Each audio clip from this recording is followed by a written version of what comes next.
We have accepted market economy and private property as the best way to manage most of society's resources.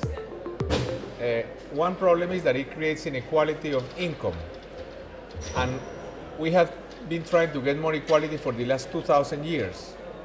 So one way to achieve more equality is with urban design. But inequality is the biggest obstacle to creating good cities. And when cities are good, they can create a lot of equality. I'll give examples. For example, upper income people want to use cars instead of using public transport. If we believe in equality, one bus or one tram with 80 passengers has a right to 80 times more road space than a car with one. In developing countries, to get cars out of pedestrian spaces or to take space away from parked cars and to make bigger pedestrian spaces, this is important. Equality is crucial about public spaces. For example, we can get rich and poor to meet as equals in sidewalks, in parks, in bicycles, in cultural activities. So this is what makes a good city. A city where rich and poor tend to meet as equals in cultural activities, in public spaces, in waterfronts, in public transport. On the other hand, inequality is what is the biggest obstacle to creating good cities, because the upper income people always want more highways for their cars. They want some exclusive shopping areas, sometimes shopping malls. They want private waterfronts. So I would say that inequality is the biggest obstacle to creating a good city. And a good city can help to construct a lot of equality.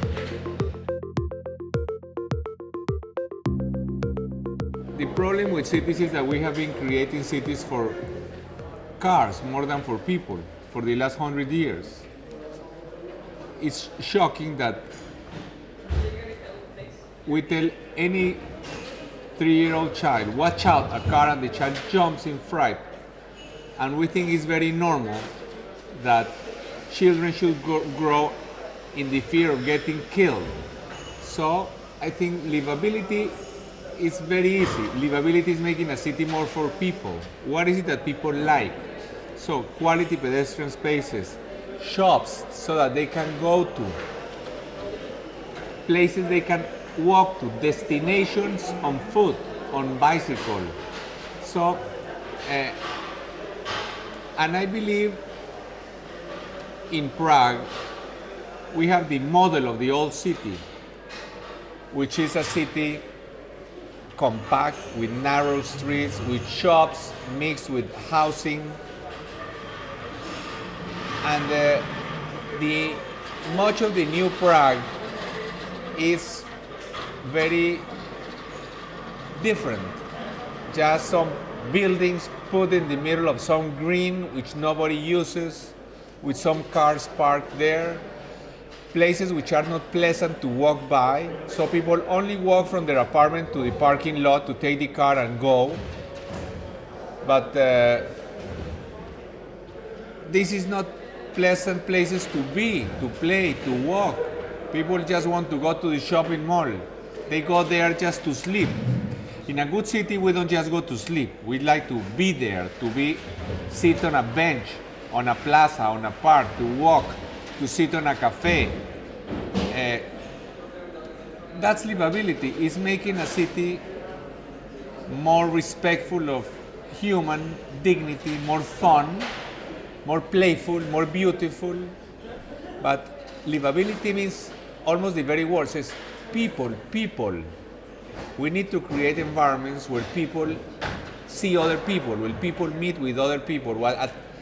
Children are very wise. They know the best toy is another child. Adults often don't admit this, but in fact what we like to do is also to see people Sometimes we won't see a lot of people in a crowd, sometimes few people, but always people. So let's create a city that is fun. Fun to walk, fun to be, fun to see people.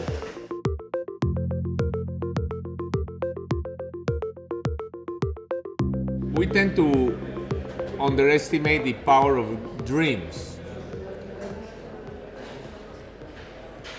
Change has happened in the world always because some people try to do what everybody told them was crazy or impossible.